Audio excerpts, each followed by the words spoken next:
महाराष्ट्र में जितना भी दबाव आप लोगों ने बनाने की कोशिश की, वहां से तो ये दो टूक कह दिया गया कि अगर विपक्ष जिसको लेकर आरोप गढ़े, झूठे इल्जाम लगाए और उस झूठे इल्जाम पर किसी को इस्तीफा देना पड़े, तो ऐसे करके तो पूरा कैबिनेट ही को इस्तीफा देना पड़ेगा और उसके बाद सरकार चलेगी कैसे? सीधे तौर पर वहां से तो इनकार हो गया है कि भाई यहां से तो इस्तीफा नहीं आने वाला है। अब क्या किया जाएगा? अब क्या करेंगे आप लोग? श्वेता, कल मैंने पटना में इस विषय पर एक प्रेस किया था और मैंने एक बात कही थी कि अगर 100 करोड़ रुपया एक गृह मंत्री का टारगेट है सिर्फ मुंबई से, तो पूरे महाराष्ट्र से क्या टारगेट है और बाकी मंत्रियों का कलेक्शन टारगेट क्या है? ये हमें जरा भी कोई आशंका नहीं थी कि वो इस्तीफा नहीं देंगे। और मैं कल भी कहा था और आपके चैनल पर सामान्यतः मैं ऐसे शब्दों का प्रयोग नहीं करता हूं, लेकिन करूंगा कि ये लूट की महागाड़ी है, ये सरकार चलाने की महागाड़ी नहीं है। ये टेक्निकल शब्द पे चलता है इस तरह से क्या? आप मुझे बताइए। अब आपने कहा है तो मुझे आप सिर्फ 2 मिनट वक्त दीजिए, मेरे पूरे विषय को तार जोड़ के आपके दर्शकों के लिए प्रस्तुत करता हूं। सचिन वाजे एक suspended sub inspector of police है, जिसको डीएसपी भी डिफेंड मुश्किल से करता है, उसको मुख्यमंत्री डिफेंड करते हैं। वर्षों के बाद उसको कोरोना काल में रिइंस्टेट करते हैं क्योंकि पुलिस वालों की कमी है, सिर्फ 1 सब इंस्पेक्टर और 4 सिपाही, और उसको क्राइम का हेड बना देते हैं। अब बात समझिए।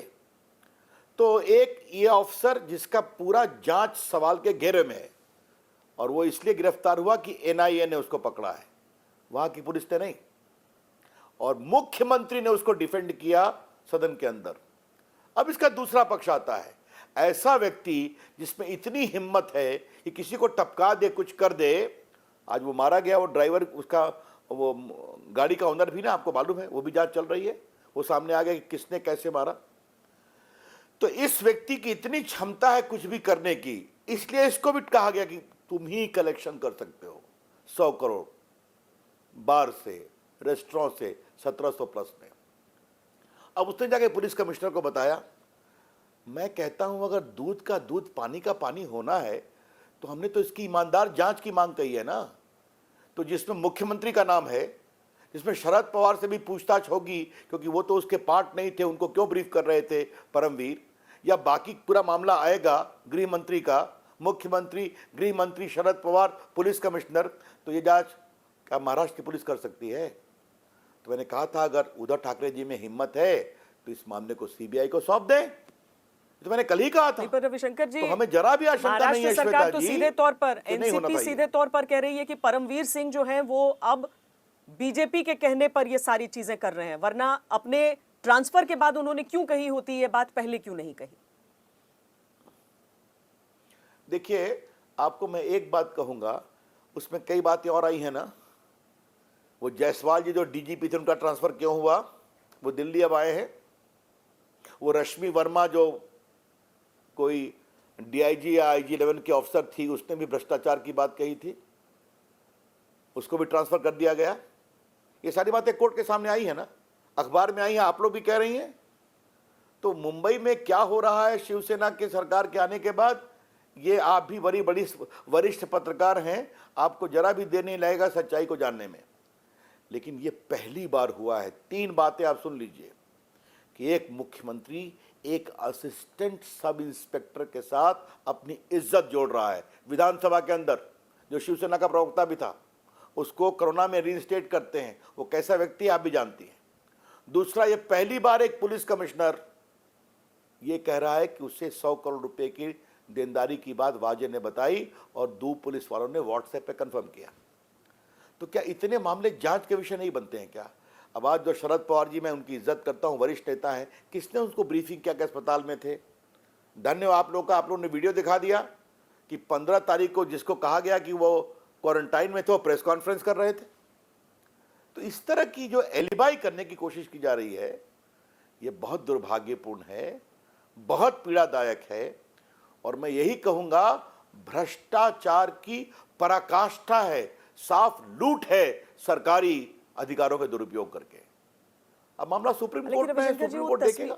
लेकिन हम तो एक बात प्रेस कॉन्फ्रेंस की तस्वीरें आने के बावजूद बताएं। जब अनिल देशमुख ये कह रहे हैं कि नहीं वो तो मैं अस्पताल से निकल रहा था, उस समय सवाल जवाब हो गया, उसके बाद मैं क्वारंटीन हो गया, और शरद पवार इस बात पर अडिग हैं कि बिल्कुल भी इसमें कोई गलती नहीं है, आपको लगता है जांच हो पाएगी तब अगर वो गृह मंत्री बने रहेंगे वहां पर और उनके अधीन जो पुलिस है वही जांच कर रही है, तो क्या जांच हो पाएगी इसमें?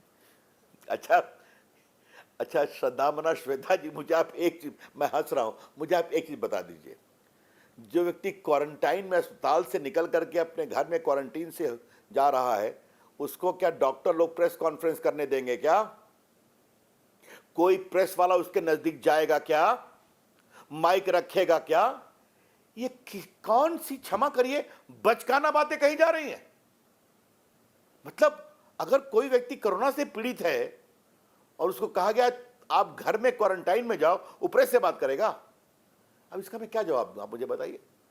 ये तो अपने आप में और गैर जिम्मेदाराना आचरण है कि एक गृह मंत्री उस प्रदेश का जहां कोरोना एक विभत्स रूप में है, वहां पर खुद सारे नियमों का उल्लंघन कर रहा है। आपने बहुत सही कहा, कैसे इसकी जांच होगी? इसकी जांच एकमात्र ऐसी संस्था के द्वारा होगी जो महाराष्ट्र सरकार के नियंत्रण के बाहर हो। और देखिए, ये भारत की गणतंत्र में एक बहुत बड़ी बात है कि एक पुलिस कमिश्नर ने आरोप लगाया है गृह मंत्री पर कि वो 100 करोड़ रुपए की उगाही की बात करते थे सिर्फ मुंबई से प्रति महीना। और श्वेता, मैं फिर कहूंगा, आप बहुत अनुभवी पत्रकार हैं, ये एक्सटॉर्शन है। एक्सटॉर्शन इंडियन पिनल कोड में बहुत सीरियस ऑफेंस होता है, लंबी सजा हो सकती है। तो एक प्राइमा फेशी केस है कि नहीं, आप मुझे ये बताइए।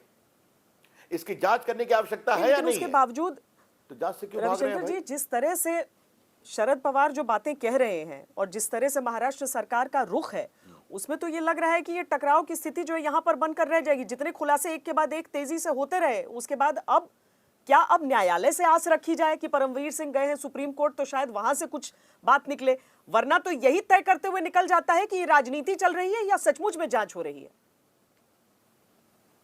देखिए, मैं आपसे एक ही बात कहूंगा कि अब सुप्रीम कोर्ट क्या करेगा उस पर तो मैं कोई टिप्पणी नहीं करूंगा। केस तो ना हमने फाइल किया है ना बीजेपी ने फाइल किया है। आज मैं जो आपसे बातचीत भी कर रहा हूं वो बीजेपी के बिहाफ में बात कर रहा हूं, कानून मंत्री के रूप में नहीं कर रहा हूं। पार्टी का रुख आपके सामने स्पष्ट कर रहा हूं। पार्टी सड़कों पर जाएगी, आंदोलन करेगी। मैंने कहा था कल अपने प्रेस कॉन्फ्रेंस में, फिर रिपीट करता हूं, उद्धव ठाकरे की पूरी सरकार अपना नैतिक अधिकार शासन करने का खो चुकी है। They have forfeited their moral authority to govern. Shweta ji, लोकतंत्र लोकलाज से चलता है, ये उसका पहला नियम है। कोई लोकलाज बचा है क्या? आंदोलन होगा, विरोध होगा। अब महाराष्ट्र की जनता को देखना है और हम भी देखते हैं कब तक बचाते हैं इस तरह से।